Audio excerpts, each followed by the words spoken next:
Welcome to the Java Cafe, Java fans.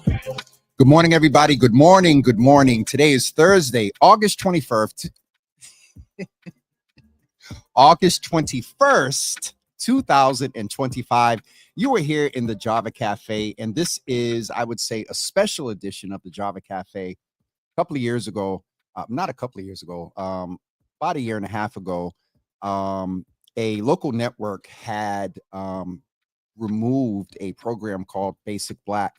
And after that, quite a few people reached out and said, hey, you're poised to, sort of fill the gap around our Black stories. And with that, we launched sort of a sub segment of Java with Jimmy called Black Java, No Sugar, No Cream. I will say that Carlos Enriquez was joking with me the other day about the level of melanin in me and my guest that displays, but Black Java, No Sugar, No Cream is a intentional, and we definitely generally focus on Black issues, but it's with intentionality about looking at the issues, looking at our art, looking at our culture, our history through a Black lens. And so today I have someone that is not a stranger to the Java Cafe. She's certainly not a stranger to me. She is a well-versed organizer, a author, a strategist, an advisor, a truth teller in many, many ways. And one of the ways that she holds us as a community accountable is in the space of politics. She has a rich history in organizing, and she's going to tell you more about it. But Malia Lazu is with us this morning for this first virtual and also morning edition of Black Java. I can't talk this morning. No Sugar, No Cream. So please do me a favor and welcome into the Java Cafe, Malia Lazu. And she is, again, an organizer, an activist, a truth teller, and someone who you're going to learn a lot from this morning. So I am excited to have you here, Malia. What's going on? And no, for us, it's like no sugar, no cream, but a little bit of coconut milk. Well, mine. Never mind. Never mind. We're not going to go there. We're not going to go there. It's too early in the morning. We got to do, what is it? Java after dark. After dark. This is Black Java, No Sugar, No Cream. But, anyway, Malia, good morning. Good morning. Good morning. I have to tell you, Jimmy, I love your intro. Oh, you do? Thank you. I have to give it to the team, to TDS, and Brother Miguel is featured in there as well. And we have to upgrade it. But thank you so much because, I give you credit for not credit, but I see that you have the ability to interpret media messaging and things like that. And so we're going to get into it. But Well, I dabbled. What brought me to Boston was Emerson college. So I'm a proud comms major. Now, I'm not, you all are the professionals, but I got a little bit of paper saying a little bit of something, but I went to Emerson and did pursue TV for a little bit, but really just, I started Mass Vote when I was 19 in the city of Boston with some amazing people. And I'd like to say, like, when people say like Boston's such a cold city, I didn't find that, like I came to Emerson, started Mass Vote, made dear friends, was moving around the city, just felt really adopted by the communities here. And when I decided to move back to Boston, it was this interesting moment where I was getting older. When you're in your 30s, you think getting older is something different. But I was, in my 30s, and my friends were like getting married and they were having kids, and I was not, right? Like that wasn't my journey. I had no interest in that. But what I did see was it was helping my friends settle down, right? Like, okay, I'm married now. We're going to get a house. We're going to pick a neighborhood for school. It was sort of like the marriage and the child having became the catalyst for decision making. And I didn't have either of those catalysts for decision making. So I was like, well, how do I settle down, right? How do I start making, like, if it's not going to be good schools and things like that. And I was, working for Harry Belafonte and just getting burnt out and knew I was going to need to make a next move.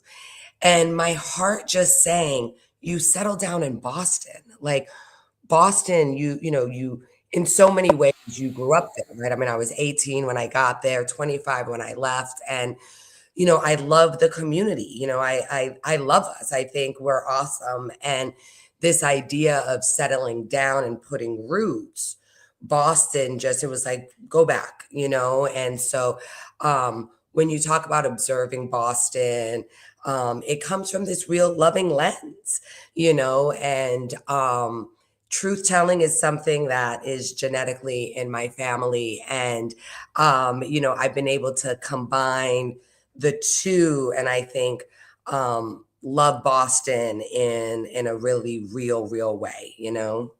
You have to. And, there's this thing, and I thank you for sort of establishing, that you came here for school rather, and you decided to stay, which is awesome, which a lot of people do, and that has to be, celebrated and acknowledged, because you've been here, and you also know that Boston has this thing of, oh, you ain't from here, and da da da da. And so we've developed sort of this unspoken thing that, the minimum is like 10 years, and then, you're good or whatever. But you've been here for a while. But with that, you've also had a national lens. You've mentioned working for Harry Belafonte. You have been on networks. You started Mass Vote. And so you mentioned that truth telling and this sense of organizing and communications is in your blood. And so how have you taken that through the days? I don't want to say years. How have you, how have you taken it through the days? Just like you, Jimmy, I got started at 5. I was the youngest to ever enter Emerson College. Yeah. We're going to go with that because we're both still in our 30s. So, That forever. But let's talk about how your life experience informs your lens, and which will give the audience, I think, some understanding foundation for what we're about to talk about, as far as looking through things through a lens of equity, truth, institutional and historical knowledge, not just with Boston, but cultures and people. And so what was that transition point for you to mold into? I mean, Matt, when I found out you started Mass Vote, to me, Mass Vote is this big, influence in electoral politics and civic engagement. And you casually one day, we was talking, and when I started Mass Vote, and I was like, wait, what? So let's talk about your journey to where you are now, and how that has informed this lens of truth telling, also influenced by professional communications.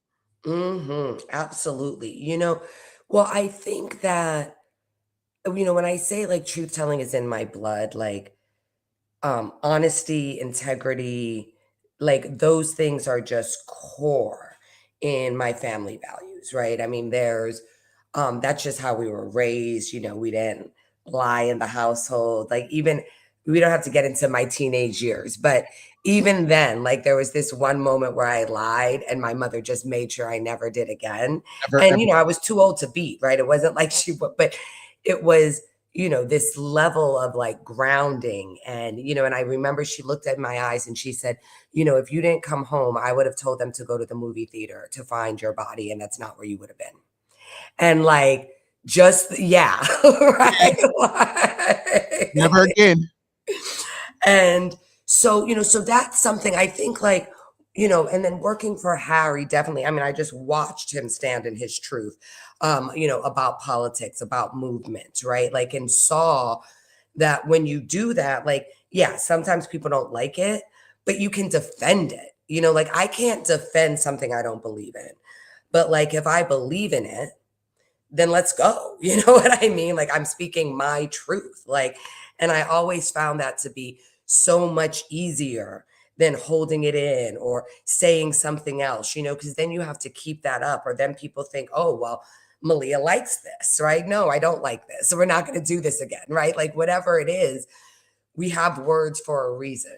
Ooh, And we have words for that'll preach. I'm sorry. Go ahead. We have right. Like, so let's use them, and let's use them in a way that helps us create love and the life we want to see. And I think you can only do that in honesty. I've been in enough different kinds of relationships, from friendships, to intimate relationships, to family relationships.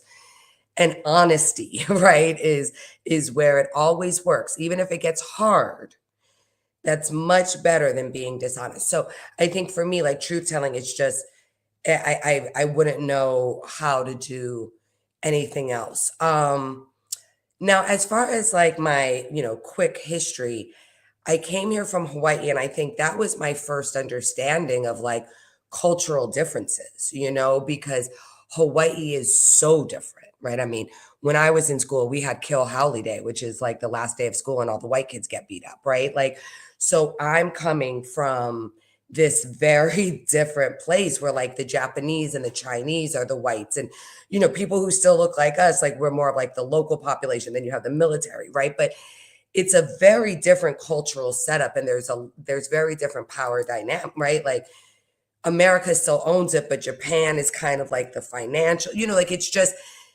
you see class, race, you just get to see it in many different ways. And I moved to Boston, and it was like Black, white, Latino, and it wasn't even Latino really then. It was like Puerto Rican, right? Dominican, like whatever it was. And it was this whiteness that I had never experienced before, that we were all sort of just accepting that, well, this is what it is, right? We live in a waspy environment, so we act like that, or we accept that, and then we act the way we have to act to accept it, whether we believe in it or not, right? Like, and that was just real uncomfortable. Like I put that on and I got real itchy, like it didn't fit.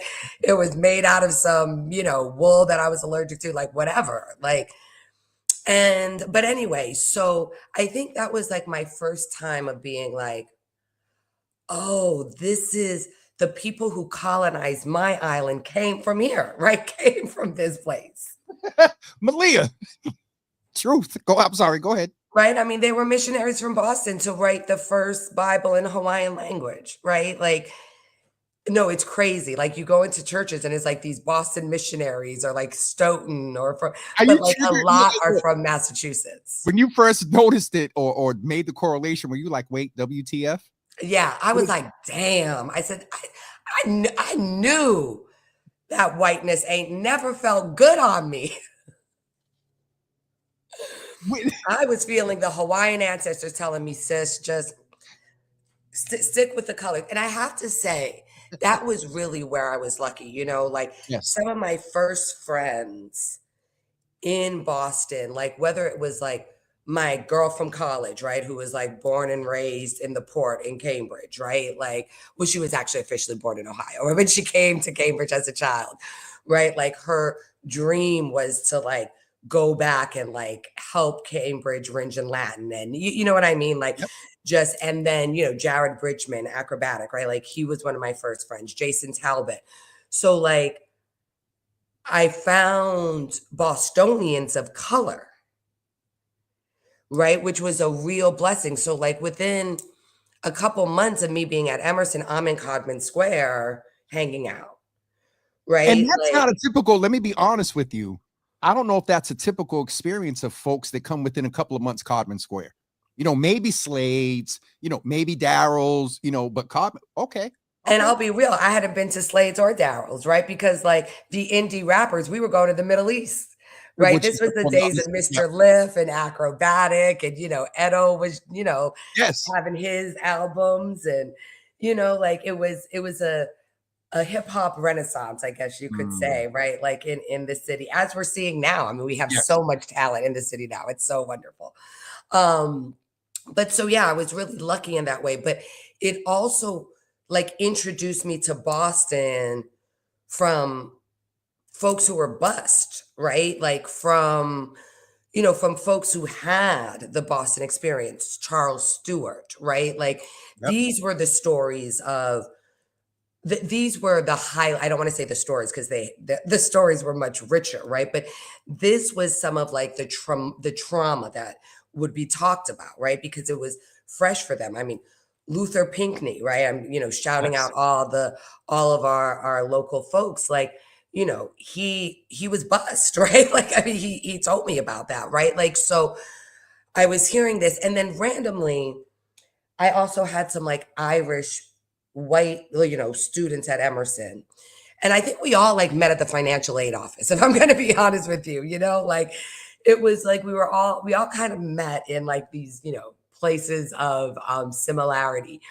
And he explained to me, like he was like, it's sick. I'm so embarrassed. Like he had this lens of like, let me tell you what Southie is, Yep. right? Like, fuck this parade, right? Yep. Like, Yep. you know what I mean? Like, and so as this Irish, South, it was like, okay, so it was just kind of like, right, like this was a moment that Boston still holds. It's still in its DNA. But so anyway, that sort of helped me understand Mhm. culture. And I think that's when I started first observing it. But then, when I was 19, I wanted to have a hip hop concert in Boston Commons. How did that And go? I never got the permit. So it's interesting when you said that, because that was one of the topics with the mayor yesterday, permitting. And I we did probably still couldn't get a permit. well, it's a new process now, but we did bring No, up but to I'm him. just You saying said hip hop and the Commons. Like what? and that's what I said yesterday. Yep, because it's still a struggle for It's still, and DJs. now get this, Jimmy. I had partnered with Normal. So we were going to do the concert the day before the Hemp Fest. And so I had asked, when I went to City Hall to get my permit, which I thought was going to be easy peasy. And they were like, no. And they were like, you can't do hip hop in the Commons. It was something like that. Like, and I was like, and you know me, I'm from Hawaii. So like, we weren't taught to respect whites. You know what I mean? So like, I like immediately am like, but I'm doing it with the Hemp Fest guys. Like, how did the marijuana people get a permit and I can't get a permit for hip hop? And he was like, if you're going to make this hard, I'm going to tell you, you need so many police that you're not going to be able to afford the concert. So why don't you just, and I was like, no, no, no, no, no. Right. I tried to push it. And he was like, you're not bringing in Barry Manilow. Now I was bringing in Ack, Liff, right? Like my boy, like, we were trying to do, friends trying to do something, you know what I mean? Like, and so I was like, oh, okay. Barry Manilow. Barry Manilow is who you want me to bring in. Like, and so, it was clear then that the meeting was over. I wasn't getting the permit. And so I left and I was so mad. And I was bitching. And someone said, you should talk to this guy, George Pillsbury. He did the Bob Marley divestment from South Africa concert at Harvard Stadium back in the 70s. So I get connected with him. And I don't get a hip hop concert, but I end up starting Mass Vote. So that's that story of how I got started. You can't leave us on it. So the correlate, how did it switch from the hip hop concert to Mass Vote? You can't just give us all those details and then say no concert, Mass Vote. Well, because this is what happens. It was evident that we weren't getting a permit. Right? You know what I mean? Like that was, and so he was like, well, what were you trying to do? And I said, this is when Rock the Vote was big. And so I said, well, we're trying to have this hip hop concert because we want to get young people involved in voting. And, like it doesn't come in a suit, right? Like the messenger matters and all of this kind of stuff. And so he was like, we have this program called Voter Power. Lily Mendez was running it at the time. And he was like, why don't you intern for her? And, we can work on getting young people to vote. And so it was, we pulled out what was unrealistic, right? Which was this idea that we were going to be able to do this concert. But it also helped me realize the difference between performative and the work. Yep. Would you say that, and I'm going to just ask you this, it was a thought, would you make comparable that just having the concert that day could have been a little bit performative, but out of the result, you have something that is more sustainable and is actually still around and very active today? Like Mass Vote is major. Mass Vote, led by the wonderful Cheryl Crawford, Auntie Cheryl, yep, is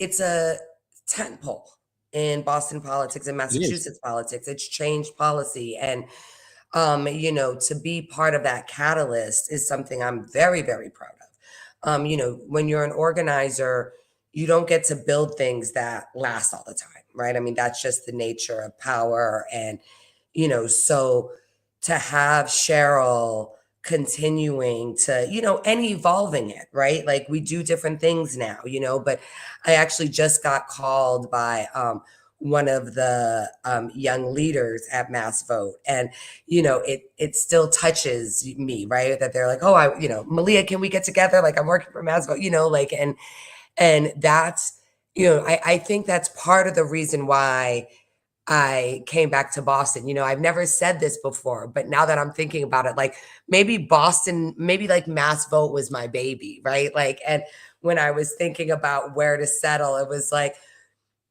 you know, like Mass Vote, like let me go back. And not that I went back and, you know, got back into politics or anything, but it was a ground that I helped till. And so the idea of wanting to continue to have it thrive was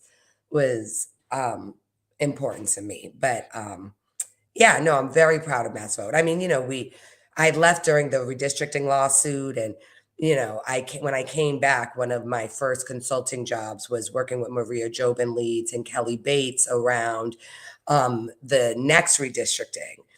And I went in, you know, to talk to some of the redistricting folks at the State House, and one of them was there for the first lawsuit. And he was like, "Oh," he was like, "Yeah, you're not going to sue us again."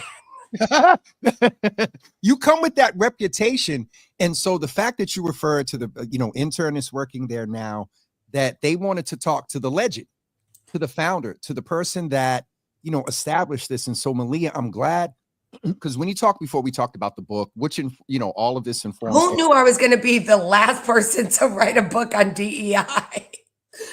Talk about like, you know what I mean? What do you Like, mean by that statement? The last, and I know that you know you may well, not. what I mean Be the is like, last, I but go on come book on. tour. Yep, We yep, have an election. yep. And And then while the election's going on, DEI sucks. I'm getting rid of DEI. DEI sucks. I'm getting rid of DEI. The Supreme Court decision comes down. And that's really when I knew. Because when the abortion decision came down, so many clients and companies were calling me and were like, okay, we're writing this letter about you know, how we're going to help protect our women and let them know, like, we have abortion money and can we, you know, we'll put plan B in the bathroom. Like, we'll just do anything, you know, just let them know they're safe and that their body autonomy is protected here. And then when the affirmative action case came down, it was like, I was calling people, you know, I was like, are you going to be saying anything? Are you going to be, and, you know, and my editorial and BBJ came out that day, and the headline that they put is "The weakest hands will fold," and it was true, right? And there were a lot of weak hands at that table, right? Like, so once that happened, it was sort of like, okay, let me get my coat, you know, like let me like pay my tab, let me get out of here.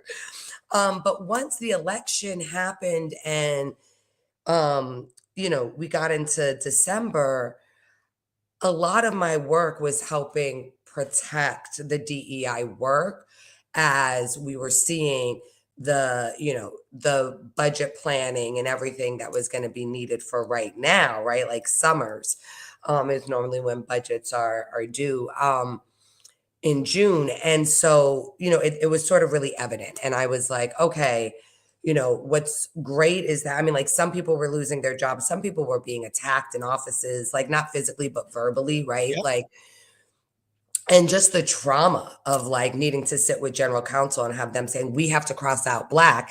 And guess what? Like I was in rooms with Black people that were like, we have to cross out Black. And like I had to remind them, like, no, they're going to make us cross out Black. Like you can't just erase yourself, right? Like, you know, someone has to force you. I was raised to be a reluctant victim.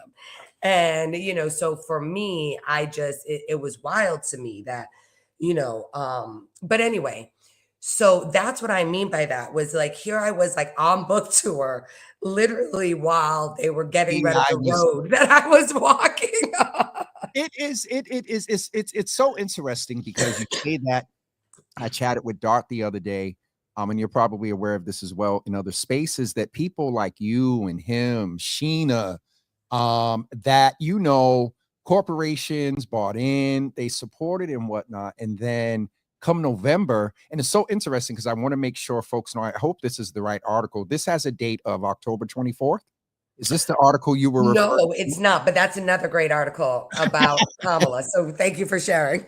So I'll find the other one and make sure that that goes up as well. But you know, you can feel the resistance or the pullback, and I know who I'm on with, so I'm curious what the response is going to be.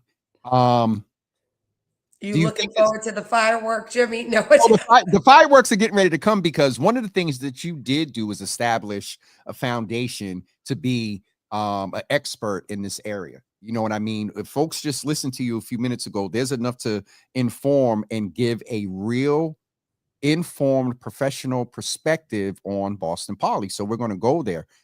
But yeah, having helped, and I'll say this as a grandma, you know, like auntie status, having helped shaped Boston Poly. It's so and in the context of I believe that I can ground, I think I have my receipts enough. What was that Eminem line? They say he's a legend. Well, bitch, so am I. Oh, I'm sorry. I'm swearing. What? Yeah, you're good. This is Black Java, no sugar, no cream. I don't have the 7-second beep over here. We all right. Hi, Mother's Board. Well, you know what, Malia, you got to have the 7-second beep. Well, let's get ready to. Did I just talk about myself in the third person? That was gross. Yeah. Okay, go on. Oh, that was nasty. I'm sorry. Malia, if we were in a meeting together and someone did that, I would look at my phone and there would be a text and say, did they just talk about themselves? I'm like, oh my God, erase it. That's what we need to beep that. Anyway, go on. Let's remember we're on the show and not on the phone. Malia. This is the problem, Jimmy. When I talk to you, I just have so much fun. It's like, I don't care where I am. We need it, Malia. In all seriousness, we need this joy. And I often allow these light moments and comedy in serious issues because we're about to have a serious conversation. So you set up some good context. You referred to your early time in Boston. You referred to, you know, Southie and the history, you know. I got blacklisted by Mayor Menino when I started Future Boston Alliance, you know, like doing late night transit, right? Like, I mean, all those things. Like, you know, I mean, if someone wants to question what I've done in Boston, I just say it. But like, I mean, and again, I'm not trying to be, you know, I'm not trying to be like big with it, right? There are other people who have done amazing things in Boston too. I'm not the only one, but I'm not gonna let people who don't have the receipts I have somehow, like if they can make observations, then so can I. It's not just about being able to produce the receipts, but you are able to produce the receipts that hold with it work. When you get a receipt, it talks about everything you ate, everything you consumed, and then the tip. So everything is outlined there, what you just did. And so let's begin this conversation. You refer to old Boston. You refer to Boston's history in South Boston with our, I'm going to say our, old school Irish brothers and sisters. Boston's history is there. And let's just name that there was a time that where they were discriminated against and said Irish need not apply. And some years ago, Malia, it hit me when I learned about busing. I said, now, wait a minute. There was a time where they told y'all not to even apply. How dare you now throw rocks at school buses? And so all of that, you mentioned Luther, he experienced it, others. And Malia, I've been trying to help people, and I'll shut up after this. I don't understand how people are not seeing the correlation of what is the White House just put out a infographic with the death and woke written across a tombstone, talk about woke is dead. Why are not people in this city seeing the correlation between what's going on nationally? I'm not going to necessarily identify a person, but there is would you agree that there is an undercurrent of old Boston? And the only thing that the image I see, Malia, is the whack-a-mole in their heads of Malia. And at some point they think that their heads are going to be able to not only come up and stay out, but they think they're going to come full up out again in this city. So am I off? Am I off? No, and also you're laying out a historical cycle, right? And I And that think is it's the thing. important for us to recognize that, like, you know, we're talking about a reset, right? Like, this isn't new, right? The United States is based off of a philosophy that allows you to genocide a people, right? Like, Inside and if outside. you're Sorry. against the killing of Indians, right? Like, if you're, you should be thinking about some of the other genocides we're having, but that happened here first, right? And then a philosophy that allows you to bring Black bodies over as chattel, right? And I mean, in such a rate that when it's about to end, banks start kidnapping Black bodies, right? Like, so we were built on a philosophy that inspired Hitler, a philosophy that inspired the Afrikaans in South Africa for apartheid, right? Our philosophy, which was inspired, and shout out to Isabella Wilkerson and her book, The Caste, right? Ours was inspired by the caste system in India, right? So, going back there, let's give India a little, oppressive shout out, right? Because they have, it, but so what we're doing is the culture is resetting itself, right? After the Civil War, we had Reconstruction. Folks were like, nope, we reset to Jim Crow. We have the Civil Rights Movement. Folks are like, nope. A lot of those folks still alive in Congress, their skin falling City off, Hall. I'm bruises sorry. on their City body, Hall. falling asleep. And they was there when they said, we going to stop the civil rights stuff.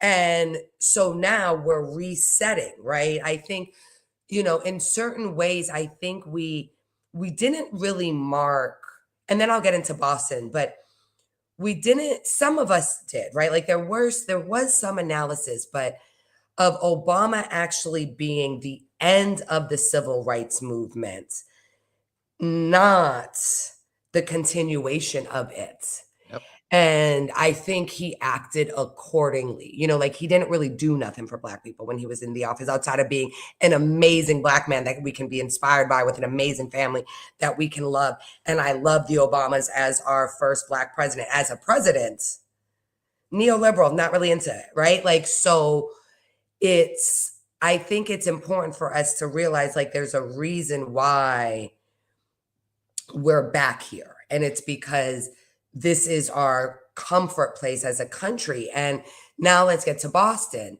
The first thing I want to say is you talked about the Irish and how they were oppressed. And, there was something going around recently about, it was like some liberation, from Ireland liberation activist from Ireland was talking about how she didn't understand the Irish American hate. And she said, you can't stand with Irish independence if you don't stand with Black people, right? She was like, you don't understand, right? But I think what's important about that, and what's important for us to note on that, is it's real easy to go from the oppressed to the oppressor.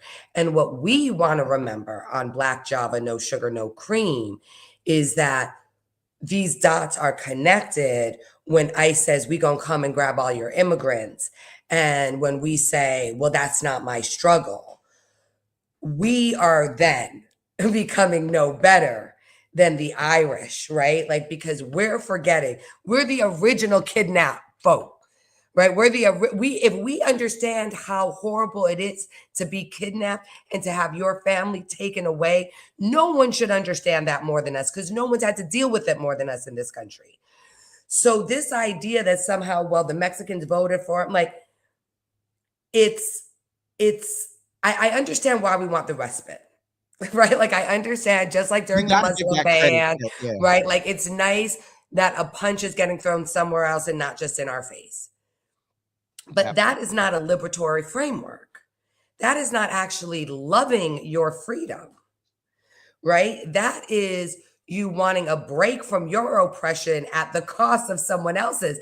That is rape Jimmy because I'm tired of being raped, No, don't rape Jimmy. Don't rape Stop either of raping. us. Stop raping. Come. You know what I'm saying? Like, I'm not going to be like, well, Jimmy's a man, so he's stronger, so he can take. No, no, don't rape any of us. Right? Like, but the mindset I think that we have because of the rugged individualism, right? Because we are Americans and we can't undo that. Our liberatory frameworks are really hard to find. And, so anyway, but I think, what I see happening in Boston, and really, I think it's, like you said, like, I think it is a mirror of this white supremacy resurgence, is that old Boston is using the systems that they still control, right? Like, because while our city council looks different, while, our mayor and even, the history of, Mayor Kim Janey and Mayor Wu, while that has changed, the money hasn't, right? Like developers, business, banks, insurance, they still want, so they can still use those systems, right? We're going to give Josh Kraft, we're going to give a billionaire millions to punch a Asian woman in the face every day. We are going to, decide on how to slow down, right, some of this progress, some of this work, these working class successes that are happening, right? We're not going to allow for rent control. We're not going to allow for these things. We're not going to allow the developers to absorb some. That was a whole plan to not allow the developers and the commercial developers to absorb some of what Michelle saw. I want to say fall of 23. To offset some of the tax hikes that our homeowners were going to face, a lot of them seniors with fixed income. Leah, I'm sorry, go ahead. No, preach. You know what I'm saying? Like, this is just citations, right? On like what we're talking about. You know what I'm saying? Like, this is just examples, right? And so that is what happens, right? Like, so whenever you have a victory, you must plan to lose that, right? You must plan for the fight for them to take your victory away. And this is what makes constant education and conversation so important. And by education, yes, I mean civics. That's also nice. But what I mean is how we talk, what we talk about, right? Like the conversations that we have, if we need to be having conversations that protect people, that love people, that give people empathy, that give people strength, right? Those are the conversations. So without naming any names, right? When all of a sudden they try to take away one of our powerful sisters that we voted for, that we felt important about, and I know you could think of a few because they've done it to us a few times. What we actually need to do is shut shit down, because until not nary a white elected official steals some money, not a speaker of a house is corrupt, then we all gonna have empathy. And not that people don't have to be held accountable, because I will be the first one to hold Black people accountable. But I'll be damned if we have to be perfect and they don't. I'll be damned. Because you ain't going to be perfect 100% of the time. And you might show up at an event that you didn't realize you was in a car that you couldn't be driven in the event. Like, no. You don't get to take our leaders on some bullshit. And we can't serve them up either. We can't serve them up. We can't serve them up. Tell it, Jimmy. Tell it. We can't serve them up. 2 stories on that. One, Muhammad Ali spoke about this until he couldn't really speak anymore, right? He would mention it often because it was so heavy on his soul, the responsibility he held for killing Malcolm X.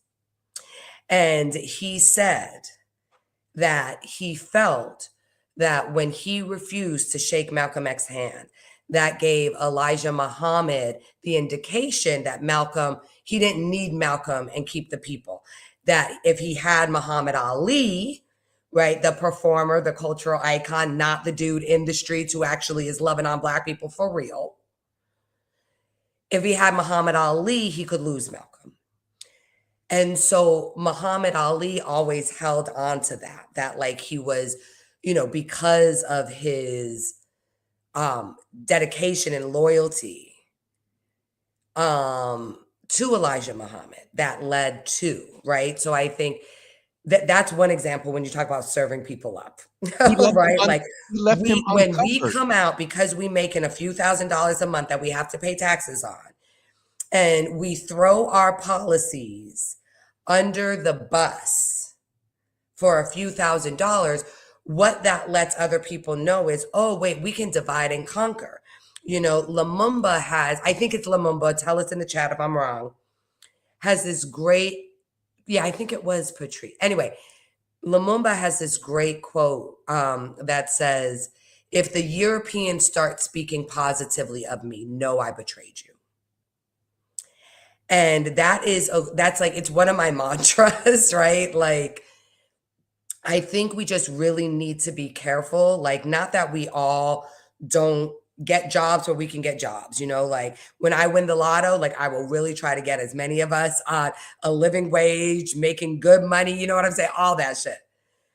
But until then, we do got to get jobs, and we got to get jobs where we can get jobs. But that doesn't mean you have to sell your soul at that job. When I was at the bank, I didn't sell my soul. Nope. Right? Like you can work there, but you don't have to become that. You don't have to start trusting them. You don't have to start believing what they say, you know, like, and so I think, you know, in Boston, now I'm going to say this, and the first thing I want to say is, Dart, I adore you. I love you. Don't take what I'm about to say wrong. Oh, wait a minute. Jesus. Wait. Because I too will defend when people say Boston's racist as hell. Like, show me the place where it ain't. Like, I ain't never been to the place where it ain't. Right? Like, so when people try to say Boston is racist, they can go after themselves. Like that. I'm not engaging in that conversation. But, and this is where I want to get into some nuance, Dart. So give me some generosity of interpretation. The response to that racism matters. Yes. And how Black people respond to that racism matters. And whether Black people burn a thing down, not burn it, like there's a spectrum, right? It's like burn it down, accept it all. I think the problem is, and maybe it's because we've been in relationship with whites for so long in this state. I think also Boston's response to the fugitive slave law, when we said, okay, the people who are in Boston now are free, but no one new can come in. So like, you can't bring your wife and your kids in, right? Like, I think there were a couple of moments that maybe shaped this culture, but we're much closer to accepting and trying to work through a racist white supremacist system and bowing our heads in the way we need to than a lot of other cities, you know? So like, I always joke around and say, you know, like I saw the opening of Black Panther in Oakland, and I went to see Kendrick in Chicago. And that's because there's certain Black things that I need to do in a city that can be hella more Black than we're trained, than we're practiced to be. And this isn't about band, you know what I mean? We have dope shit. Yep. But when I went to the premiere in Oakland, like that shit was just different, right? Like it's just, you know, like, go ahead. No, I was just going to say it is. And unfortunately, the only time, and you'll get this based on, you know, the point you was just making, the NAACP convention was the first time that I had that feeling that when I went out of town and went into Black spaces, you do this sort of, I literally walked in what's now the Thomas Menino Convention Center. I looked around and I said, that was the first time that there was national Blacks there. Like, cause it was because Chicago and Durham and Charlotte, right? Yep. Like, and we're getting more of that feeling now. I think this has been one of the blackest summers that Boston has had in a long time. However, back to your point of the structure, and Sheena and Catherine, right? Like, and these sisters and brothers, and Amari, and yep. Right. Like, you know, Catherine and Sheena should not be struggling to do BAMs or they shouldn't be, you know what I mean? This is like local corporations should still be throwing money at them for their own employee retention, for their own business model. right? Like, and Boston, like Boston while black type activities don't struggle in other cities. Now, maybe some of them do because they're not well organized and da da da da da. Or like I was at the Roots picnic this year, Live Nation done fucked it all up. But something like, like BAM should already feel like Roots picnic. Yeah. It's been going on for 5 years. Yep. Yet every year I'm saying we because, we make sure, but like Catherine and her team are working to make this happen. Like, I don't want people to think anything comes easy to them. Like, we go out and we party and we dance and we do that stuff, but it's a duck. Like, the legs are going like this. Yep. You know what I'm saying? Like, up top, it's mad smooth. To keep it afloat. But our sisters are out here, and this is where I will say, right? Like, some people have been able to raise money a lot easier than others, right? And that also should tell us something. But, when you look at all the amazing events we had, why isn't that a monthly summer occurrence? Every month to feel that way into the time it gets cold. And then we go inside. Like, why in other cities can I get a BAMS type event multiple times a year? Whether that be the Stevie Wonder party, the Michael Jackson party in New York, right? Like, Afro punk, right? Like, whatever it might be, like, it can happen. Give Catherine millions of dollars. We'll have amazing fest. You know what I'm saying? BAMS will activate at a DC level, at a huge, like, we can do those things, but we're not given the support because it's not valued in the same way, So I don't know how we got off on that tangent. No, because it is a part of. I just had to stand up for my sisters because they out here, like, I saw all this. Oh, we're blackity black. Yes. And send Catherine and Sheena massage, send them flowers, send them therapy money. You know what I'm saying? Like, these sisters are out here holding a whole bunch of shit. In both situations, I some years ago was involved with the decisions of the performers at BAMS Fest, and then I'm a member of Boston Wild Black, and me and Sheena are like brother and sister. So I've got to, have a little purview into family reunion, wonderful time. BAMS Fest, wonderful time. But as you said, you don't see. But they're burnt out by the time it's done. They don't we can't have our sisters being annually burnt out. Yep. It can't. And right now, they should be confident in the next 3 to 4 months that their budget is good, their space is good. For the next 4 years. Well, look. Let's at least set the at least can we start at least next year? Right. At least you all know you got 2026. Yeah. Right. Sorry, Malia, we're in a whole different place. So, but there is some politics to that because while there's been progress, we had the first woman mayor, black mayor, Mayor Kim Janey. Then we, Mayor Michelle Wu, who's an Asian woman, and a mother mayor who speaks fluent Spanish. You said a few minutes ago that some may want that progress to be delayed or halted. Getting back to the whack-a-mole, there's a strategy being employed, Malia, with intentionality that has undertones of this national white patriarchal. That is a part of, not undertones. That is a part of the white patriarchal. It's a part of, and and also, and I know your journal. I know you're going to be much more. We'll let you be the what is it? You'll be the Paula Abdul. I'll be the Simon Cowell. I want to be Paula though. Okay, sorry. I'm messing. But no, Malia, to your points earlier, and I just want to say this publicly. Either through conditioning, I worked at the federal level. I worked for Mayor Menino. I'll just say this, some years before, but 2020, I'm leaning back toward the left of getting closer to burning shit down. The accepting and the belief that you get more bees with honey than you do vinegar and all that other stuff. That's cool. We're humans. I get it.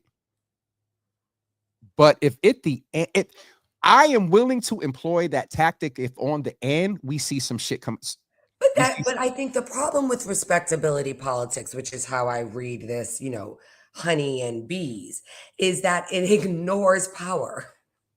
It does, because in that, Like, you so don't. I'm gonna dress like you, I'm gonna talk like you, I'm gonna not offend you, and then you're gonna like me. Well, then I'm not in power, It is right? Like if really I the can't walk media, around saying what I want to say, how which you want might to say it. include check yourself, right? Like which might include fuck white supremacy. If I can't walk around and say that, then I don't care if I have a boat, a house, if I'm spending the month in Martha's Vineyard. Like, what does that matter? And if there's If no impact from that, no, and that's why oh, when folks were saying, like, oh, well, we're still doing DEI, we just can't talk about it. I don't know if you've ever been that person in a relationship that someone can't talk about. But if you have been, you know that it's not a real relationship. it is. Okay. So anyone who's saying they're going to talk about DEI, but just in the hush, hush, quiet, put it to that time if you were ever that person or if you had that person and think about what that relationship actually was and how it ended up.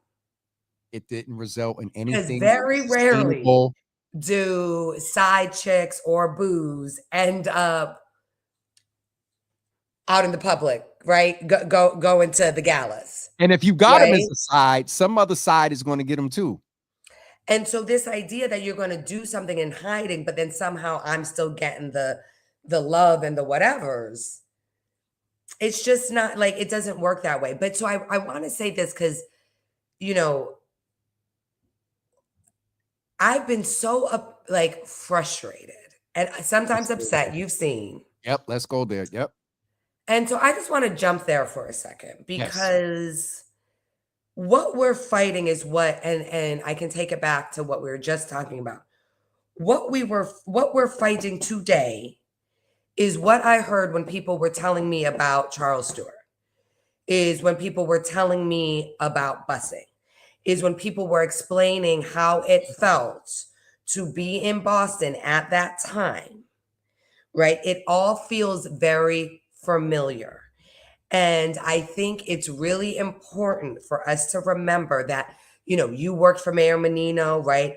A lot of Black people did, Yep. right? Like just like a lot of Black people voted, worked for Mario Cuomo and now some reason love his sexual harassing son. I don't get it, but we got this strange loyalty. If we put as much loyalty to white folks who give us stuff, to the community that holds us down, our community would be amazing. But anyway, like Yep. I mean, that's how Marion Barry got reelected because he gave people jobs and they were clear about that. They were like, we don't care about that stuff. He shook all the contractors down. We got all the jobs, right? Like that's why he was reelected, right? Because they stood up for themselves as a Black community. Anyway, so I think what we need to remember is there's some young people who didn't have that fight.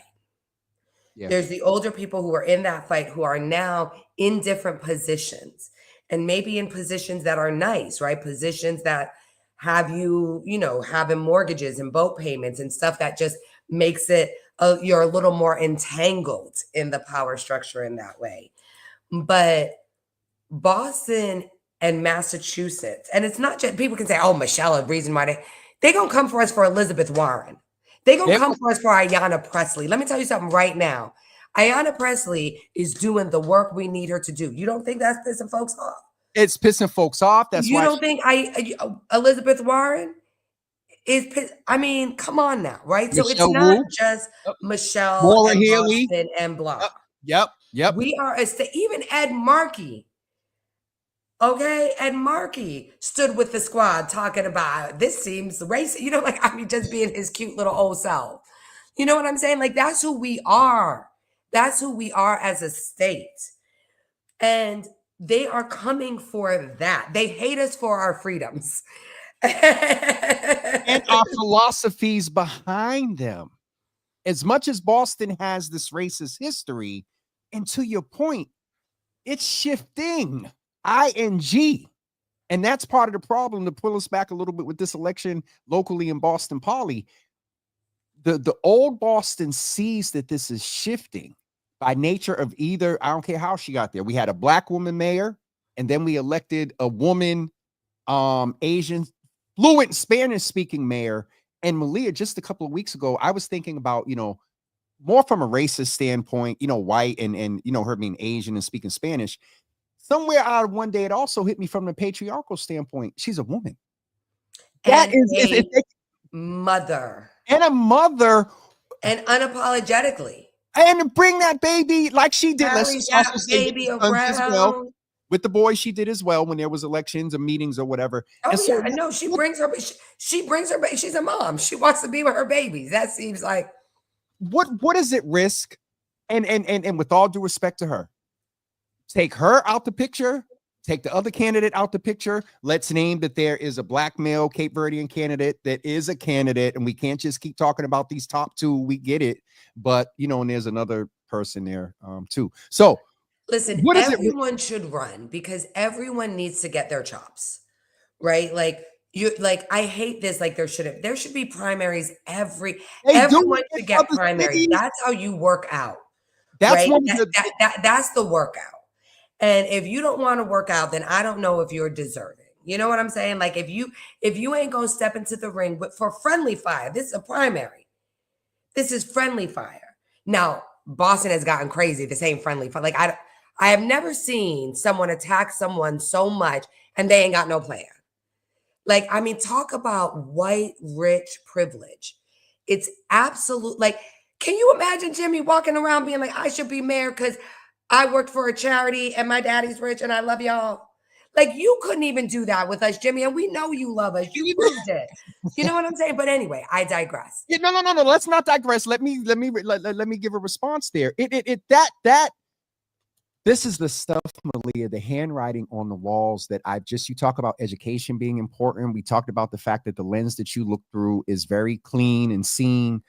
And what is at play with this election is a going back. There is a MAGA you said it's not an undertone.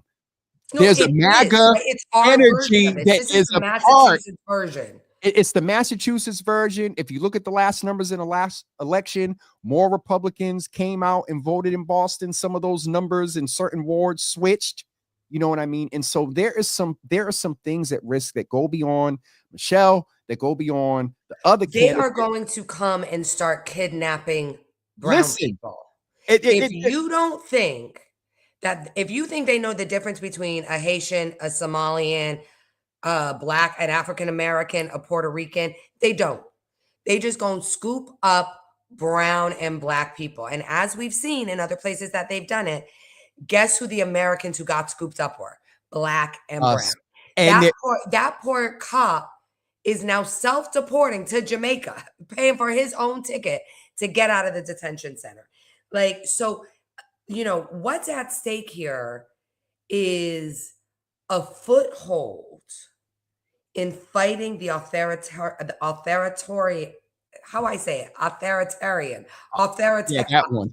that one, fascism. Yes. Racism. Right. America will go back to Jim Crow.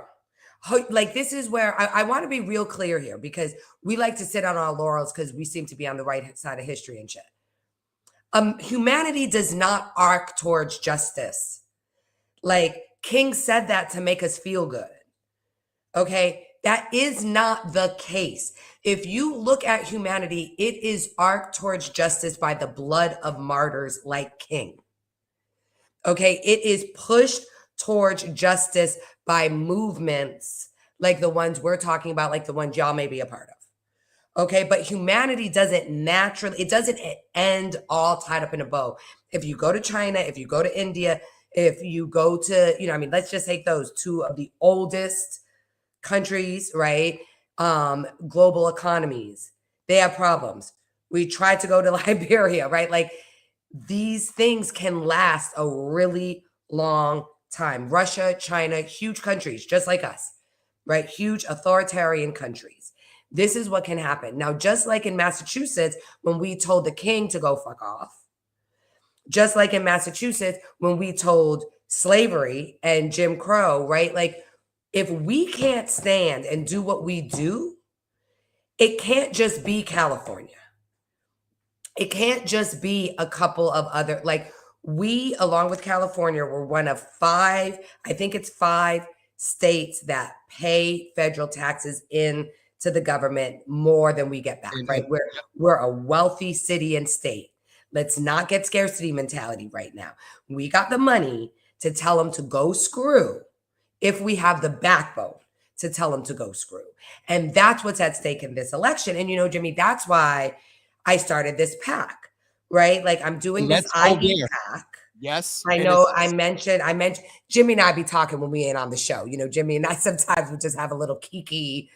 And one of the reasons why I called Jimmy was because I was calling a lot of people because I didn't want to step on any toes. Like, I understand I'm coming out of the house. I've been, like, trying to help corporates love us for the last few years, holding, white CEO man's hands and, trying to support the Black women doing the DEI work.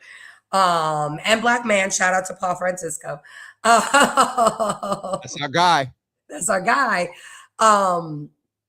But so I didn't want to step on any toes, right? But what I saw was there was no progressive anchoring. Like, what we had was candidates.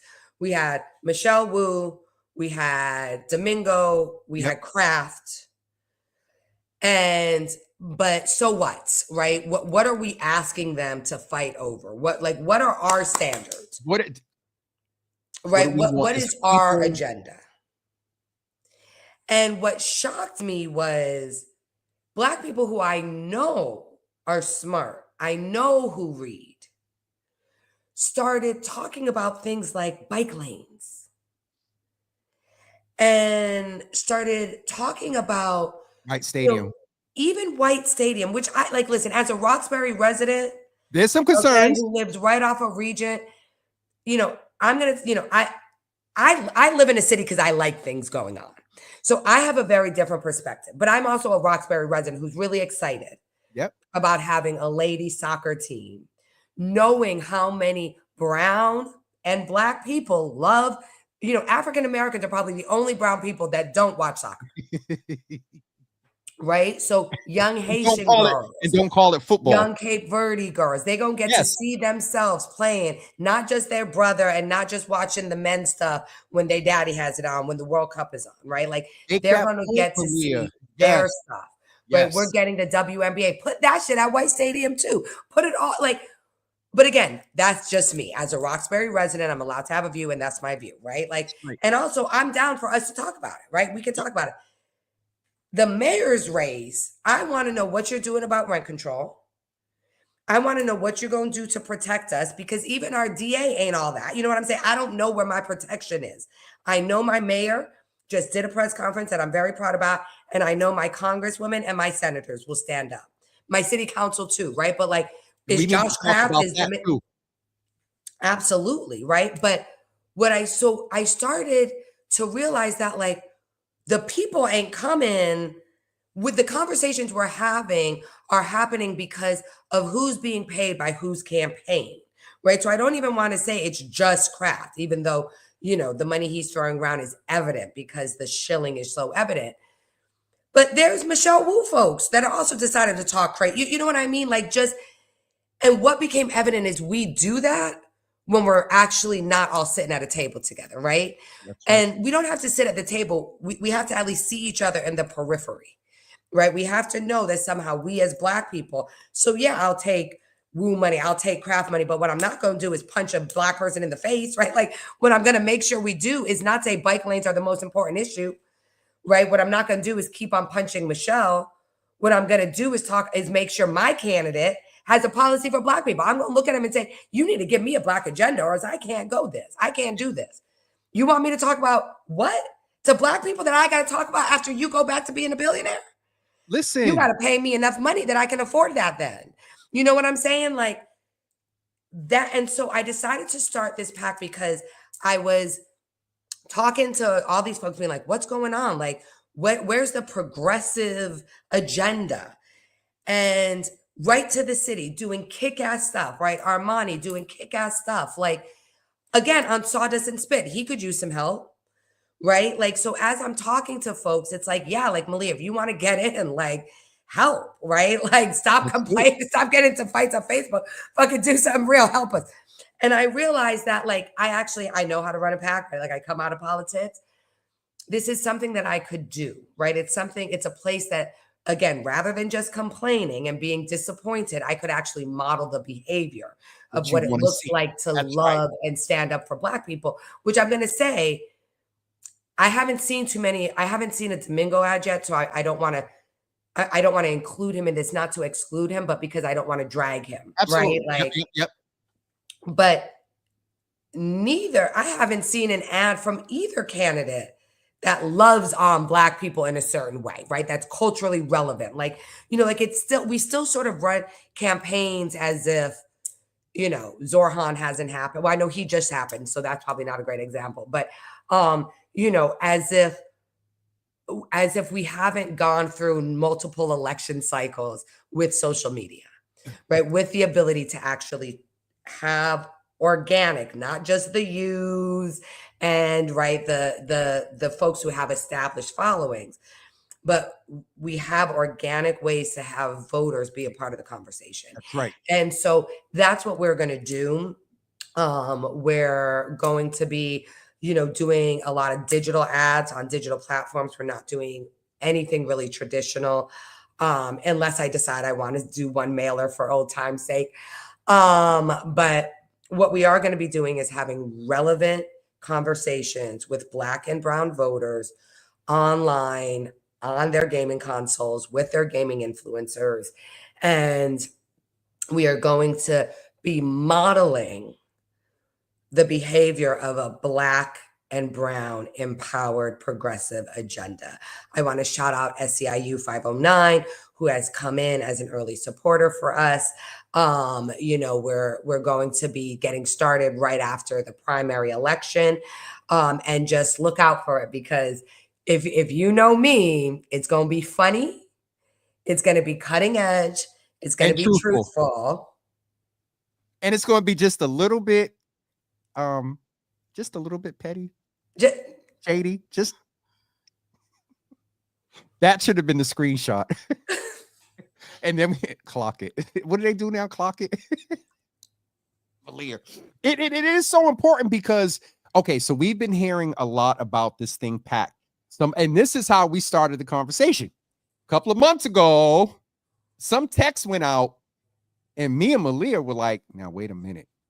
We started like doing some research and connecting. When I tell you I became a jealous girlfriend thinking my man cheating on me, I said, I'm going to find this.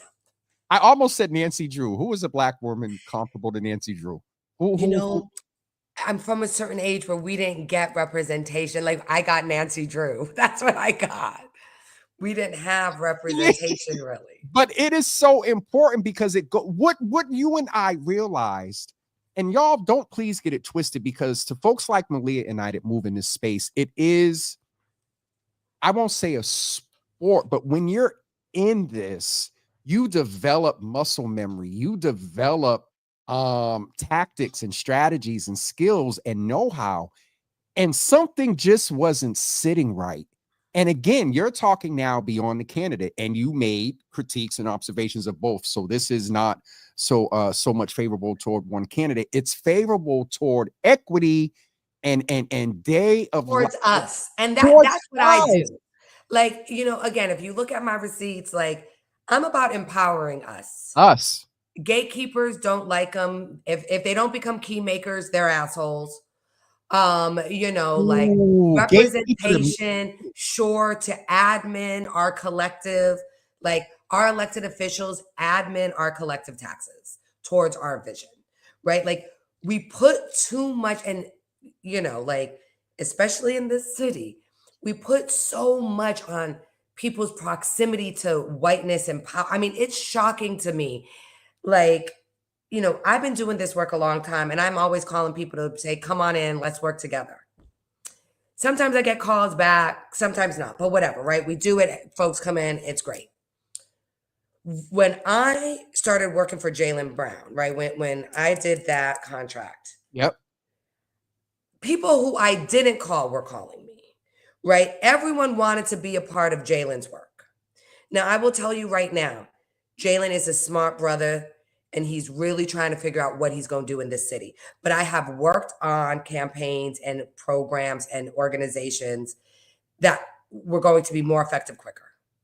I didn't get those called back, right? That's the problem. The problem is when I'm trying to sell the streets to us, it's hard. But the minute you have someone with a little bit of celebrity or a little bit of power, someone who can get you a table at the gala, someone Get you a who meeting. Sorry. Yeah, like then all of a sudden, well, I need to now attach myself to them because they can help me. And to go back to that text message, that was like another time. And I think I got triggered so much because of Rachel, because of Ricardo, right? Like I have PTSD because of Shagun, because of what you call it. These are because of Tanya. Let's just right, when the stuff happens with Shagun, like it was like, oh no, you ain't taking another fucking one. No, and it's not and especially not him, because he ain't even elected and he ain't even in the, like, we don't have to get into it, but like he ain't even there. That's because the boy has an Excel sheet that was irrefutably, it's numbers. You can't fight numbers, and black people did well. And I'm sorry, Malia, but if we're gonna have the conversation, let's have the conversation. And to watch how the Black power structure responded. The perceived Black power. Sorry. Right. The folks who gonna get on the magazines, who gonna get in the places, right? The people who the whites have designated with power. So they're the ones who can call. And I will tell you, I do know of a couple people who did call Ed Flynn and tell him, like, fall the fuck back, right? Like, and that's what was supposed to happen. That's right. And being, because I don't know if there was a call around Rachel. I wasn't a part of that. I hope there was, right? Like, I hope there was at least some now. Yep. But I was a part of this one. And I don't, because this could be in mixed company, I think I'll just say that the response was really heartbreaking for me. And actually, as someone who moved here because I loved what we were doing and the work we were doing and after one of the calls I had, I hung up the phone. And I texted one of my girlfriends and I said, I don't know if Black people are safe in Boston. And that's what's at stake, y'all. Like, I can't be more fucking clear. Like, this isn't the way they talked about Massachusetts slavery. And guess what? Like, hella people died, right? Like, this idea that because you got someone's number, or because Josh Kraft is paying you, or because Michelle, like, we're going to protect ourselves. The Black community in Boston is going to protect the Black community. It's never happened any other way. It's never happened any other way. Like, so this idea that somehow we don't have to check ourselves, we don't have to reflect on ourselves. Like, once again, we're closer to let's just accept the white shit. Right? Like, and now is not the time, because Josh Kraft is so dangerous on so many levels. But as you said, it empowers the alignment with this MAGA wave that will then cause Massachusetts to be impotent at a moment where we cannot be impotent. All of a sudden, you'll find that we need to look at the Trust Act. We need to examine the legalities of it. We need to be more sensitive to the fact that Boston, and we need to be willing to say no. I know that you're part of what gives me my power.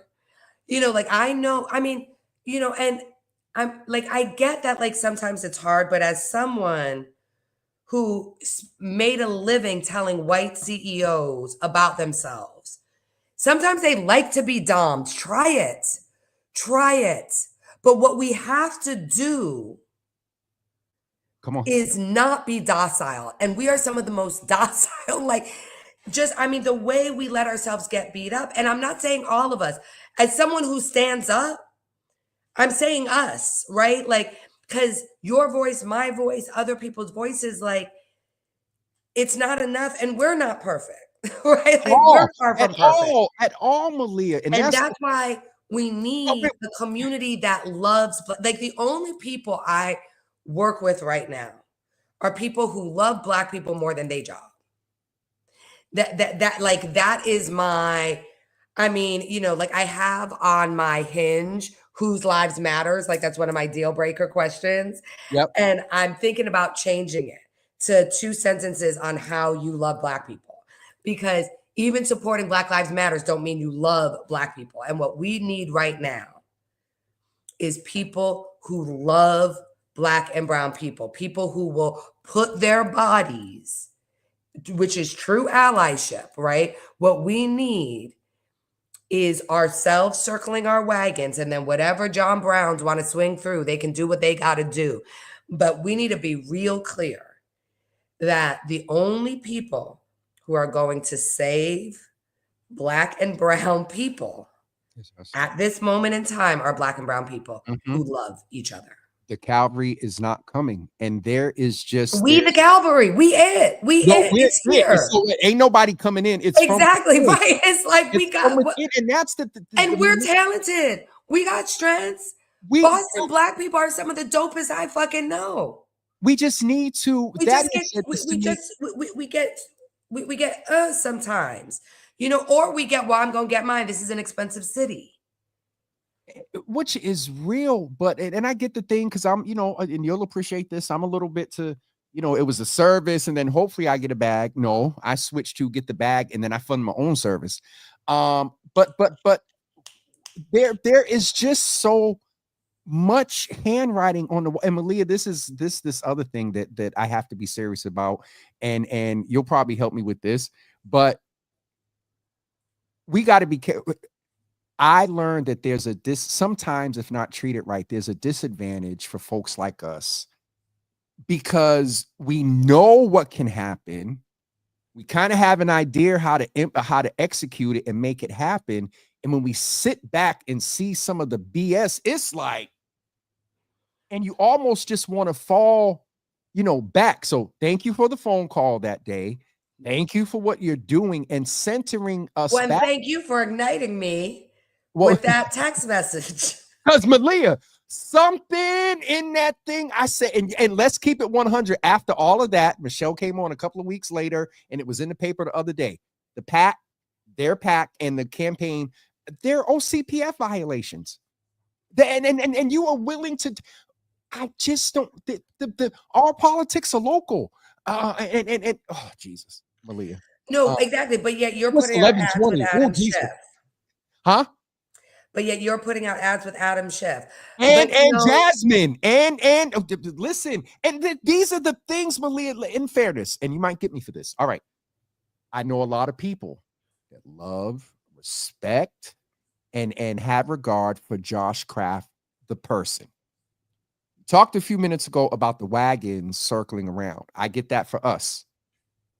But there are wagons that they could care if Josh was Josh, Kraft, Patriots, whatever. It's his skin color and it's his demographic.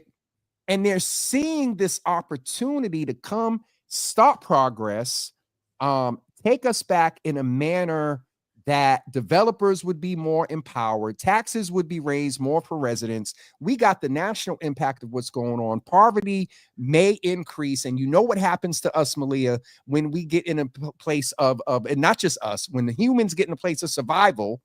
And that's, I just thought about this, and we'll wrap it up. That's why some of these white boys, frail, they're looking at rather than recognizing. But they recognize it, rather than appreciating and expanding and building upon what we brought to this country, what women do. They are afraid of losing some power that is Malia. Jesus, you got me out here. And look at Malia. Malia's sitting there and being like, "Go ahead, baby. Go ahead, baby."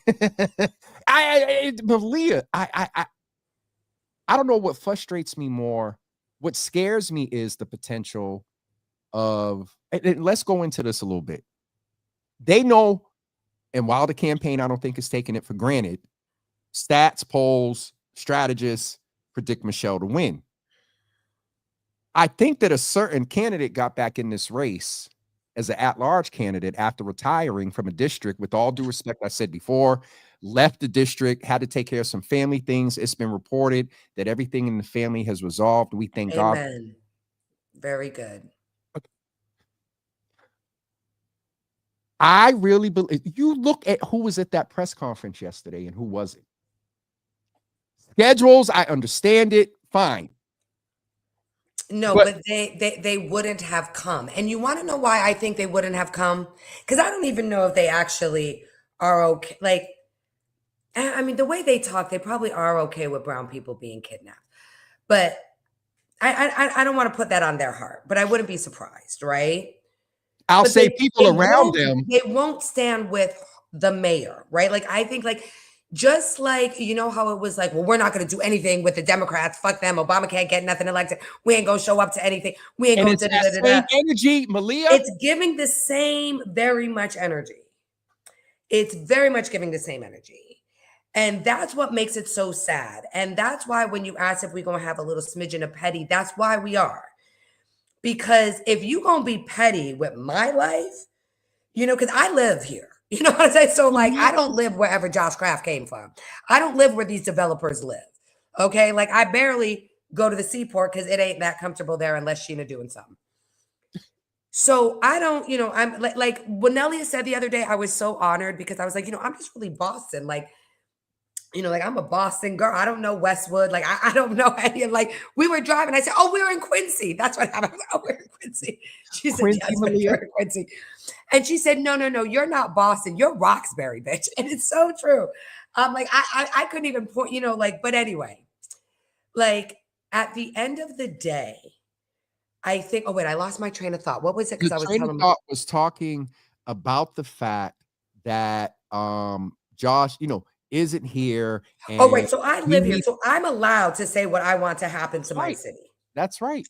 And have right? Like, you're invested. And not allowed that to do nobody that. doesn't, but you know, not No, but the fact that so much, and this is for both, I mean, both candidates have raised too much money, right? Like, I mean, but they're raising from where, right? Where do people live? What do they do? It's worth just doing, you know, Jimmy, you and I geek out on the OCPF reports, but it's real easy to just Google and just look. where You the know what I mean? Like, yep. and so I just suggest people, but I want to jump to the city council for a second because, Yes, you we know, need to, because just a that's a part of shameless it. plug. We're going to do a little bit in the mayor's race, but we're going to be spending a lot of money because you mentioned someone jumping in the race. We're going to be spending a majority of our resources. Okay. I shouldn't say a lot of money. You know, we ain't going to raise a lot of money, but We're going to mobilize. we're going to exactly really put the resources we raise behind the city council at large. And the reason why we're doing that, and we're looking at Julia Mejia, we're looking at Henry Santana, we're looking at Ruth Z. The reason why we're looking at those three is because part of what happens is we lose our pipeline. People don't come back in the same way they come back on the other side, right? Yep. And we really need to invest in our pipeline.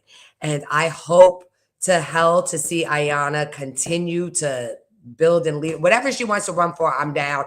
I love having her as my congresswoman, but I also want her to live her truth, because the more power she gets, the better we get. Yep. So whatever that right, who then fills, right, Andre, like, we got some dope folks in office. They might want to move on, right? Like, our pipelines come from city councils. So we're going to really be celebrating the 3 city councilors that we see love us to death. We're going to be talking about the people who don't stand up. You know, like, our campaign is really around who's standing up for us. Yes. What does standing up mean, and who's standing up for us? And at the end of the day, you know, Murphy, Flynn, Baker, like, are they standing up for you? Like, are they loving on you? Right? Like, and we're going to hopefully draw a line that gives us respect, that gives us dignity, that allows us to stand with our heads high without being owned by traditional power structures. And so I hope that folks will join us. I hope they'll, when you see our media, you share it, you like it. I think you are. It's going to be funny.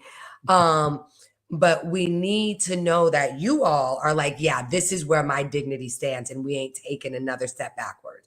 You ain't going to be able to buy me out because you're rich and I want Patriots tickets. No, I need rent control. I need late night tea. I need to evolve liquor licenses because, as the one who brought the first 75 with then Councilwoman Ayanna Presley, what is the next thing we're doing to help Black and brown restaurants and all restaurants, really?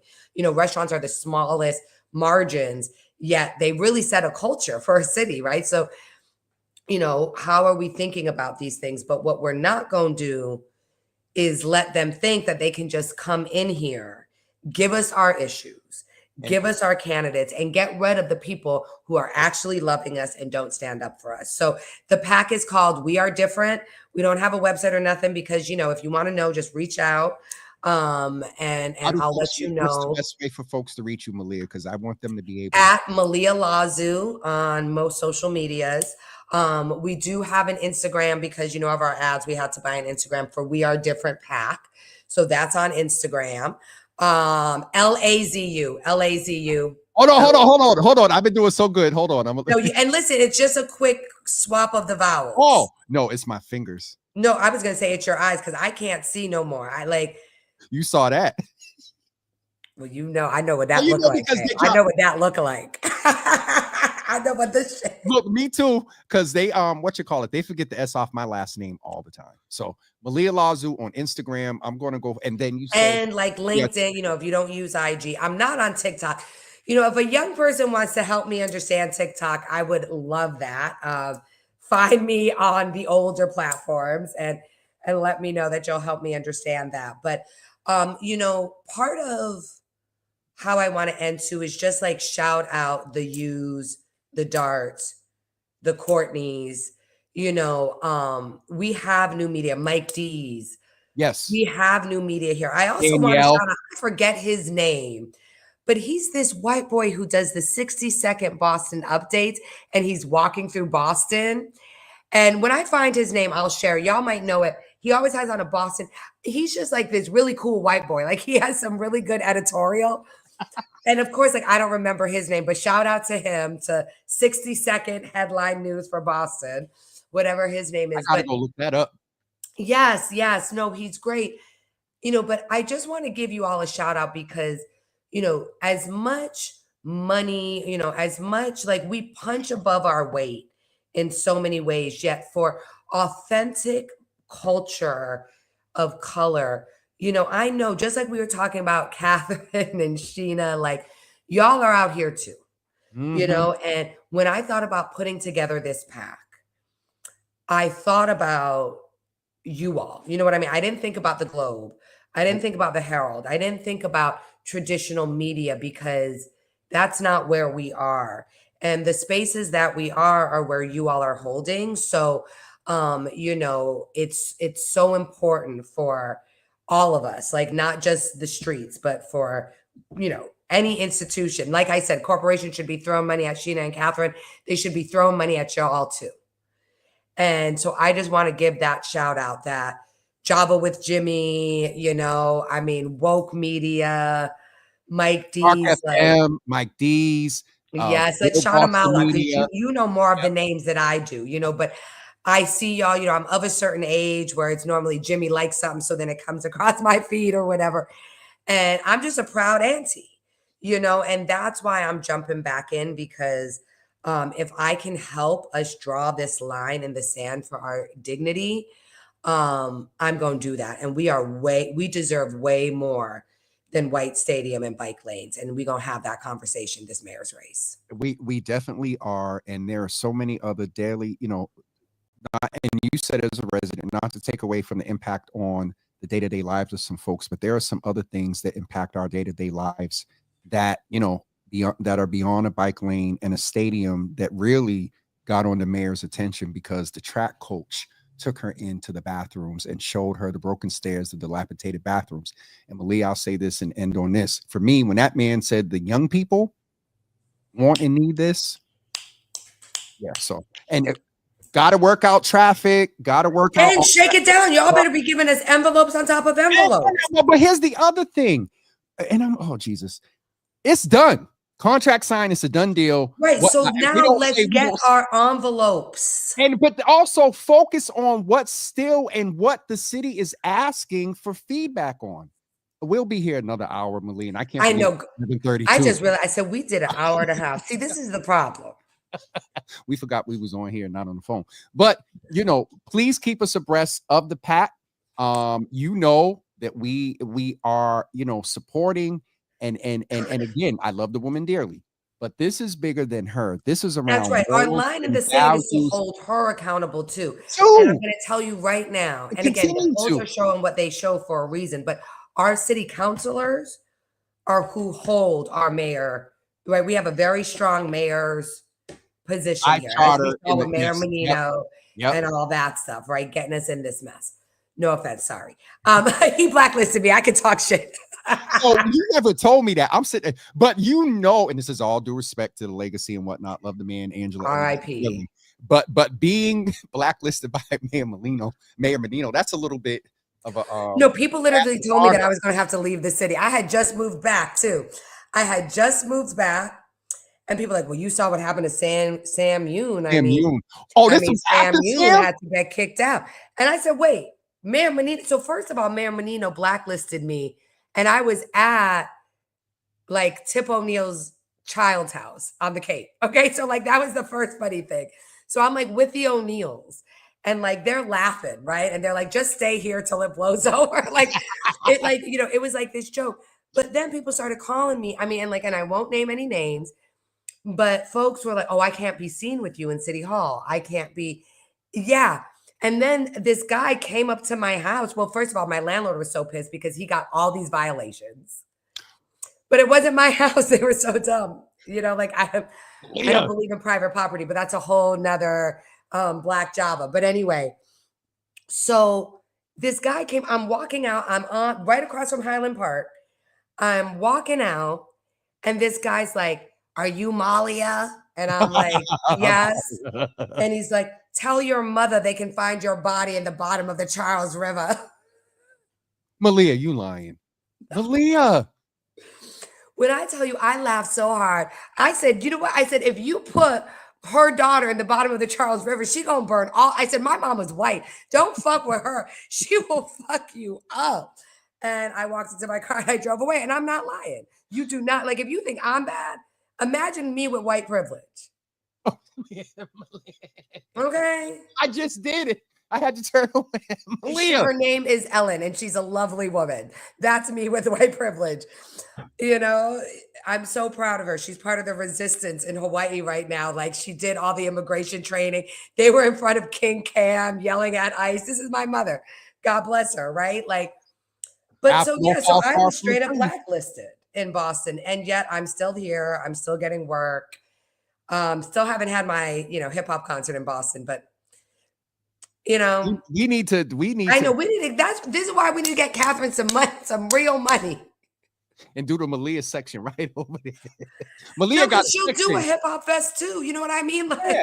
Just hip hop and not our whole gamut that she does. And actually, you know what? It should be Killer Boombox. Let's spread the wealth. Oh my God. Greg Ball. Brandon. Yep. My brothers. Shout out to Greg. Shout out to Brandon. They would put together a great, hip-hop. A real Boston calling. Wasn't that something Sydney was trying to do? Sydney Baptiste.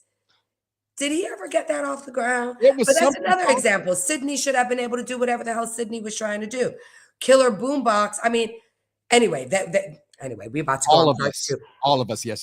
Thank you, Jimmy. This was a pleasure. I was educated, inspired, in some sense, encouraged to still, because I feel like Jennifer. I am changing. You know what I mean? Because when you see, there's no way in the world you can see this stuff going on and have influence, knowledge, and a platform and not bring attention to it, because this is beyond September 9th.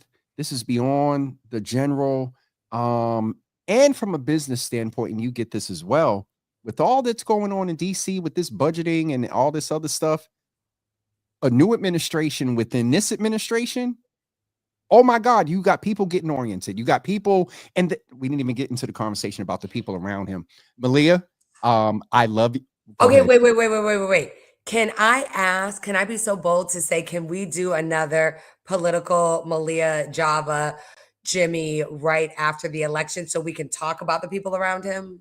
Yeah, we can do that. Because that's an important conversation, because who you dance with is who you are. And when your daddy's plane is flying immigrants out of this country, when your daddy is using sex trafficking like there's just clarifications that I need to know about him, where he stands, and about why he's keeping the people around him. And I'm not saying he has to write off his daddy because that's his daddy, but like, help me understand, those women didn't have access to their passports in Miami. You know what I'm saying? Like that, like that's real stuff. Like, especially in a place that has so much, immigration. We probably do have a lot of human trafficking, like those issues. Who your friends are is important. And they let me know who you are and how you will stand up for your friends. Because I have friends that I will stand up to. You know what I'm saying? That I'll be like, yeah, no, you don't want to talk to, don't talk. She black, but don't talk to her like she ain't down. Like, you know what I mean? Like, yep. I'll, one of my friends, we were just having a conversation. I didn't realize we disagreed on Israel, and like, we had to get into it. You know what I'm saying? Like, because accountability is like that, So I think the fact that he's hired so many Republicans, like, I just think it's important that we talk about it. And, before I banned football, I like the Patriots too, but like, Tom, anyway, that's a whole nother one. So I would love to talk about that. We can come back and do that. And Uncle Thaddeus just joined. We getting off of here right on time. The other thing is Hi, Thaddeus. Another brother out here doing good things. And went on the low and doing, some stuff as well, but still having hella influence. But we also normally an education point, and I promise we'll go because now it's 11:39. I know that's who comes in. That's who comes in City Hall with you, and policy, and you. So this is the. So why you got Baker's team on your stuff, and why is part of the friends around you must be okay with bullying people, because that's what his campaign is. You done spent right? Like who are the women telling you it's okay? And anyway, you know what? You don't want me to answer that. Jimmy, we're going to answer that the next time we get together. Okay. I just also want to say I wore these red earrings that I got from I saw. But, I had to wear my red for you, Jimmy. Yes, ma'am. I appreciate you. And tell everyone over there I said hey. I will. I'll tell them you said hi. And if anyone's coming, give me a shout out. I'm here all month. Just wonderful over there. I'll get the telling you to bring your ass on. It's bedroom. It's the Woods Hole. Once we get to the ferry, I'm cool. It's that trip to the woods. Go to New Bedford. I do the New Bedford. And ferry over from New Bedford? Yeah, you just can't take your car, but I'm not taking my car anyway because I'm in Oak Bluff. So how long is New Bedford from Boston? It's the same. An hour. Yeah. No, New Bedford is like an hour drive. And so at least for me, it's yeah. So that half an hour make a difference. I don't know. It really does make a difference. Anyway, are you coming back next week? You're going to miss For the Culture? I'm missing everything. Were you conflicted about the HBCU week and staying out there? Because that's going to be one of the blackest weeks in Boston ever. Oh, all right. Now that I heard that, now I'm like, shit, should I come back? No. Enjoy the video. I just, first of all, I'm of a certain age, right? So you're only going to things for so long because they don't have enough seating and you got to stand. Then the second thing is like, I got to be in bed early, so I almost feel like I'm out here with the aunties. As a matter, okay, last story. I'm sorry. Okay. So I was at, the Jacksons, the Wileys, they all did this wonderful, the Taylors, they did this wonderful fundraiser for Ayana. And so at one point I was sitting there and it was like Jane Edmonds and this other woman whose name I'm forgetting and me. And I sort of felt like it was like I was an auntie in training, because they had sort of my style, big chunky jewelry. And like we were all sitting there sipping on our champagne, like waiting for the congresswoman to talk. And I almost wanted to take a picture, but I didn't want to be like that corny. But I was like, yo, like, one of them was a widow. Like they were older than me, but like I'm like, this is what, so I feel like I'm here with the aunties, It was we're like having an our honor to- yeah. coffees, as an auntie in training, like, this is, but, oh, I love being with us. So like now you got me, I'm like, we all gonna be having fun. It is, but I would If I say come for a day, you come back with me? Okay, well, think about that. We'll take that to texting. no. What I will say is enjoy yourself because after this primary, you're gonna be here. I'm So gonna be here. yeah, we'll send you pictures. We'll go live and send you FaceTime and stuff like or Yeah, FaceTime. please do. Because I'm Please like you, do. I support it, but then when I'm thinking about, am I gonna have a seat?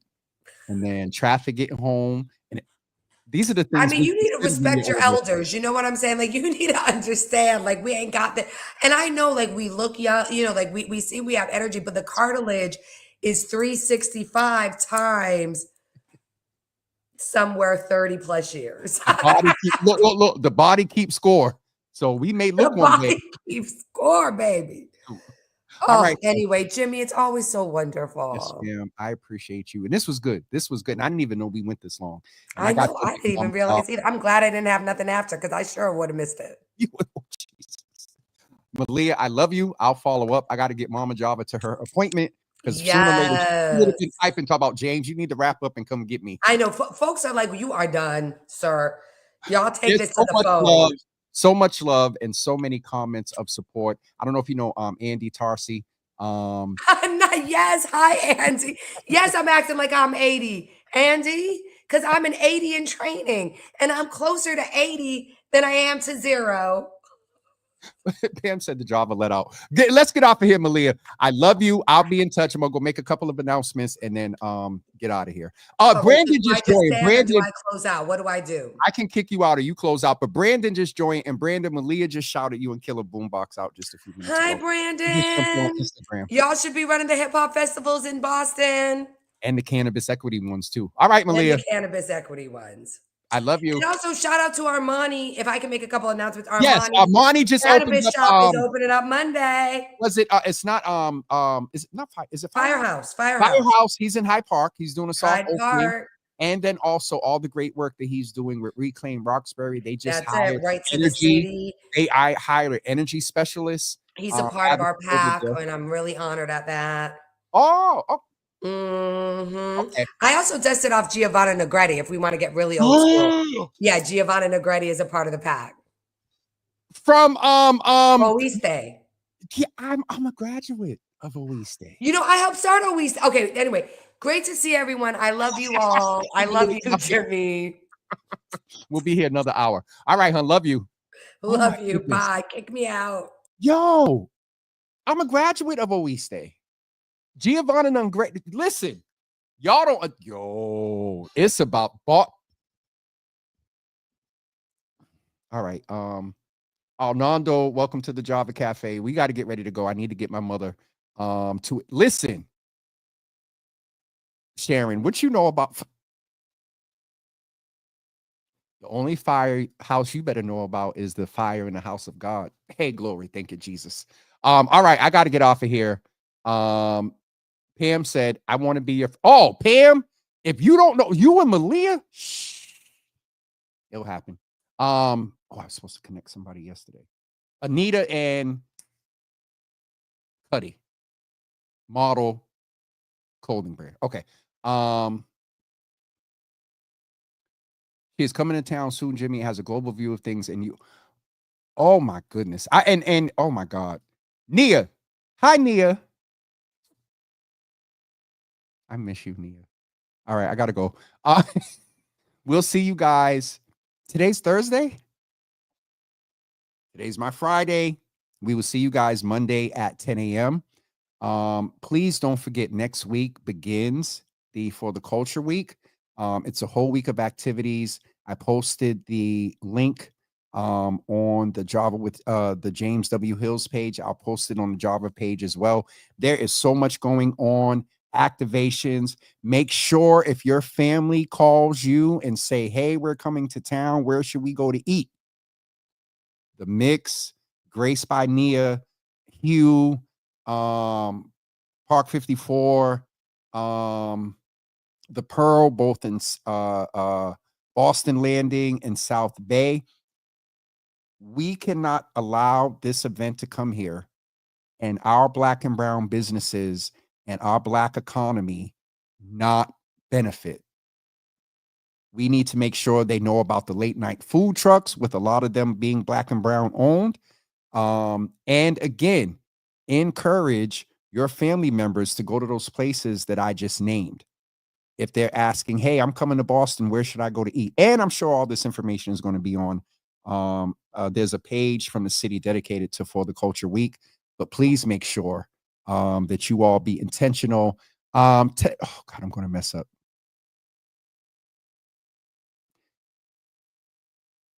Oh Jesus. Tia, Tyanko. I think I got it right. They said they want me to do a whole episode with me pronouncing names. But Tashad's sister, good to see you here in the building. So Malia, you got 2 or 3 young women that want to sit with you. So maybe we need to make that happen. So I'll do my best to set that up. What is Andy saying? Fresh Food Nation. She is coming to Fresh Food Nation right outside of Codman Square. Oh, that's where Giovanni's coming? Okay.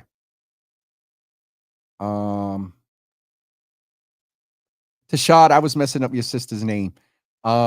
Nisi said, Malia Lazu, you got a couple of folks on here. Malia jumped on Instagram. Pam Leans wants to connect with you. You need to connect with, and also Tai. Okay. Oh, Cord is the Tai. Good to see you. Terrible. All right. Those 2 sisters want to connect with you, Malia. Oh, you did? You did? After all, y'all, Malia did have a meeting she missed. I'm sorry, Malia. I'm not laughing at the fact you missed the meeting. All right. I'm getting off of here before I miss my mama. I got to get her to the a scheduled appointment. Nothing's wrong. And we will see you guys. Daniel, be on code, bro, and leave me alone. All right. I'm getting off of here for sure. Today's my Friday. We will not see you again until Monday at 10 a.m. Please plan to come and be back with us. Keep your eyes out for the pack. Make sure that you are registered to vote. Voter registration closes on August 30th. Make sure that you are registered to vote, registered to vote, registered to vote, registered to vote, especially Black men. All right. And Malia said she's going to be in touch with y'all, Pam and Tai. All right. We'll see y'all Monday at